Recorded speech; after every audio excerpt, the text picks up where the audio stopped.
Deixa eu fazer uma pergunta Pode. aqui. Estamos acabando. Não, mas temos mais minutinhos. Você acabou de dizer uma coisa que, né, Paulo disse.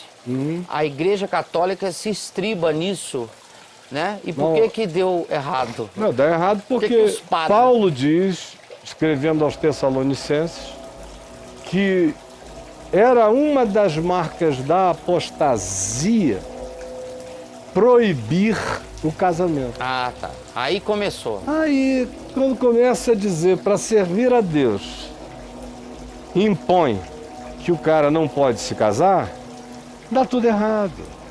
Porque a maioria das pessoas amam o trabalho em nome de Deus e querem servir, querem se entregar, querem fazer isso de todo o coração e com toda a espontaneidade, mas também querem se casar, né? Querem ter filhos. Uma coisa não briga de modo algum com a outra. Quando vem essa determinação papal, e que é bem posterior, a Igreja Católica não foi assim o tempo todo. A maioria dos papas casaram e tiveram filhos. A história do papado católico é também uma história de sucessão de dinastia. Teve papas que empossaram seus filhos, que empossaram seus filhos. Olha.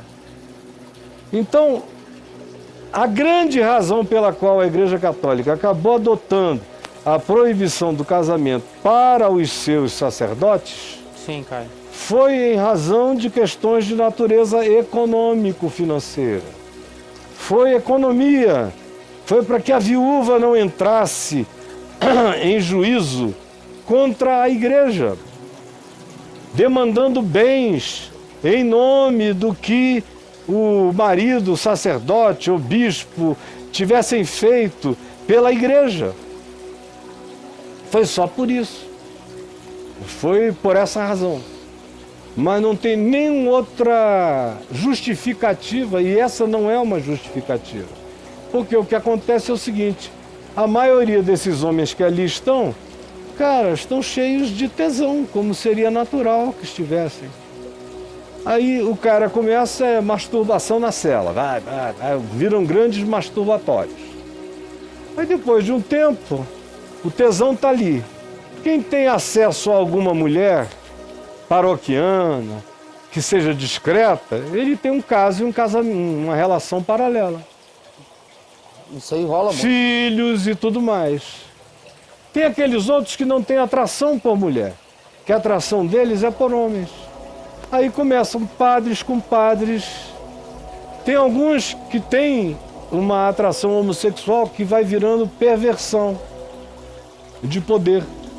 Aí entram as crianças. A pedofilia. A pedofilia. Coisas essas que provavelmente não acontecessem do jeito que acontecem na Igreja Católica se os padres casassem. Você ia ter muito divórcio, ia ter muito caso de adultério. Que isso é o problema de quem casou. De quem casou, Né? mas não de homossexualidade, às vezes de gente que nem gay era, só precisava ter um prazer. E perversões que cresceram pelas doenças do poder da hierarquia religiosa, que faz o olhar querer consumir tudo aquilo que pode e deseja e consegue. De modo que Paulo foi explícito dizendo que nos últimos dias viriam aqueles que proibiriam o casamento, que está aqui em 1 Timóteo capítulo 4, que o Espírito Santo afirma expressamente que nos últimos tempos alguns apostatarão da fé por obedecerem a espíritos enganadores e ensinos de demônios. Isso acontece por causa da hipocrisia dos que falam mentiras. Quanto mais as pessoas pregam mentiras, mais os demônios entram no engano da história. Mais demônios. Ensine mentira e você será inspirado por Satanás profundamente. Pela hipocrisia dos que falam mentiras. E que, porque falam mentiras e se acostumam com a mentira e passam a obedecer espíritos enganadores e ensinos de demônios, a consciência deles se dessensibiliza, fica cauterizada. E aí Paulo diz, esses também são aqueles que proíbem o casamento. Ele não está falando aqui da Igreja Católica. Ele está falando de certas linhas de fé cristã que tinham sido cooptadas pelo gnosticismo asceta, que era o gnosticismo que dizia que a salvação estava em separar o corpo do corpo, em não ter contatos físicos, em diminuir os contatos físicos.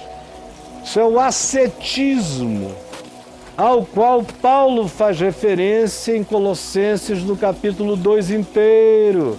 São aqueles que dizem, não toques nisso, não pegues aquilo, não toques naquilo outro, não bebas aquilo outro. Ascetismo. Ascetismo, que tem aparência de piedade, mas não tem nenhum valor contra a sensualidade. A psicologia de Paulo é fulminantemente simples e direta, e a conclusão é chocante. Então, que proíbem um casamento, exigem abstinência de alimentos, ascetismo. Não comas isso, não proves isso. Tudo isso é apostasia. Exigem abstinência de alimentos que Deus criou para serem recebidos, todos eles, conforme aquele lençol de Atos 10, lá da casa de Simão Curtidor. Pedro mata e come camelo, réptil, cobra, tudo que judeu não comia. Proíbem, exigem abstinência de alimentos que Deus criou para serem recebidos com ações de graças por todos os fiéis e por tantos quantos conheçam plenamente a verdade, pois tudo que Deus criou é bom. Sexo, comida, bebida, e recebido com ações de graças, com gratidão, nada é recusável. Porque pela palavra de Deus, pela palavra da gratidão e pela oração, todas as coisas são santificadas. Uma vez eu falei numa reunião lá no Café com Graça, em Copacabana, que a comunhão que eu sentia, que eu tinha espiritualmente com a Adriana, tinha sido algo tão diferente de qualquer outra coisa que eu já tinha tido na vida, que eu já tinha tido ímpetos de falar em línguas tendo relações sexuais com ela.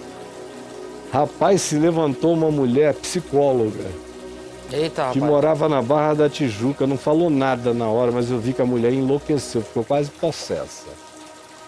Quando acabou a reunião, ela veio falar comigo que ela não apareceria nunca mais lá. Ela não conseguia conceber alguém tendo relações sexuais e falando em línguas. Que uma coisa era uma coisa, outra coisa era outra coisa. Eu abri esse texto e disse, olha, minha querida, desculpe, mas todas as coisas são santificadas.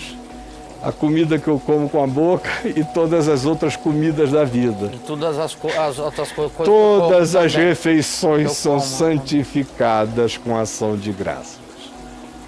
Eu falo em línguas até fazendo um gol, sozinho, só não faço disso um espetáculo. Porque a Escritura diz que me coloca no terreno da hipocrisia e da não edificação do próximo e apenas da manifestação de imagem que não corresponde à realidade do Evangelho, que só pode ser reconhecido como fruto de caráter na vida e não como sinalzinho de língua estranha ou de qualquer coisa semelhante.